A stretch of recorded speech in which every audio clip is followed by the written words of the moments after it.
சற்று முன்பு ஆண்மை இருந்தால் ஆஸ்பத்திரிக்கு போங்கடா டேஷ் டேஷ் டேஷ் டேஷ் அப்படின்னு சொல்லக்கூடிய வகையில் திமுகவின் பேச்சாளர் அதிரடியாக வந்து பார்த்தீங்கன்னா தற்போது மீண்டும் கைது செய்யப்பட வேண்டிய ஒரு சூழலுக்கு தள்ளப்பட்டிருக்கிறார். ஏற்கனவே வாண்டட் லிஸ்ட்டு இருக்கிற இதில் இன்னும் அன்வான்ட் லிஸ்ட்டில் ஏன்னு போகிற அப்படின்னு சொல்லக்கூடிய வகையில் யார் என்று உங்களுக்கு இந்நேரம் தெரிந்திருக்கும் அப்படின்னு வந்து நினைக்கிறேன்.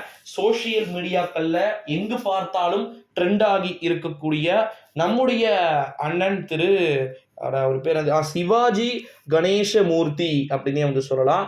அண்ணாமலையை எடிவாலாம் இல்லை, கரெக்டாக அவருடைய அந்த தொகுதி அந்த மக்களுக்கு புரிகின்றதை போல வந்து பார்த்தீங்கன்னா நான் பேசுகிறேன், இதில் என்னுடைய தவறு ஏதேனும் இருக்காது என்று நான் நினைக்கிறேன் அப்படின்னு சொல்லிட்டு ரொம்ப ரொம்ப அழகாக சூசகமாக வந்து பார்த்திங்கன்னா பேசுவதை நம்மால் வந்து பார்க்க முடிகிறது.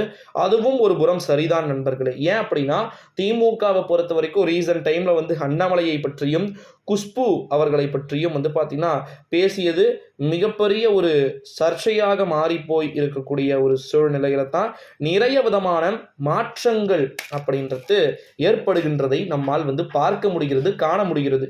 இந்த ஒரு சூழ்நிலையில தான் திமுகவின் பேச்சாளர் என்ற ஒரு சூழ்நிலையில் இருந்து கொண்டு எப்ப பார்த்தாலும் வந்து பார்த்தீங்கன்னா ஆபாசமாக பேசிக்கொண்டிருக்கிறார். இந்த ஆபாச அர்ச்சனை எதற்கு அப்படின்னு சொல்லிட்டு கடுமையான குற்றச்சாட்டுக்கள் ஒரு புறம் வந்து பார்த்தீங்கன்னா எழுப்பப்பட்டு கொண்டிருக்கக்கூடிய ஒரு சூழ்நிலையிலே நிச்சயமா திமுகவின் பேச்சாளர்கள் அனைவருமே வந்து பார்த்தீங்கன்னா கைது செய்யப்படுவதற்கான வாய்ப்புகளும் சாத்தியக்கூறுகளும் வந்து இருக்குது அப்படின்னு சொல்லியிருக்கிறாங்க. அது மட்டும் இல்லாமல் இன்னொரு மிக முக்கியமான ஒரு தகவல் என்ன அப்படின்னு வந்து பார்த்தீங்கன்னா திமுகவுடைய பேச்சாளர்களுக்கு வாய் கட்டுப்பாடு இருக்கணும். ஜெயலலிதா மட்டும் உயிரோடு இருக்கும்போது இப்போ நிறைய பேருக்கு வாய் அதிகமாக போயிடுச்சுங்க. குறிப்பாக வந்து பார்த்தீங்கன்னா மதிக்கிறது கிடையாது யாருமே. ஜெயலலிதா இருக்கும்போது ஆளுங்கட்சியில் இருக்கக்கூடியவர்கள் மட்டும் பார்த்து பேச மாட்டார்கள், எதிர்கட்சியில் இருக்கக்கூடியவர்கள் கூட ஒழுங்காக தான் பேசுவாங்க. அந்த அளவுக்கு அந்த அம்மா மேலே அவ்வளோ பயம். ஓகேங்களா? ஆனால் இப்போ எப்படி சொல்கிறது, எருமை மாடு மேலே மழை பெஞ்சா எப்படி இருக்கும் அந்த மாதிரி தான் இப்போ யாருமே எதையுமே கண்டுக்கிறது கிடையாது.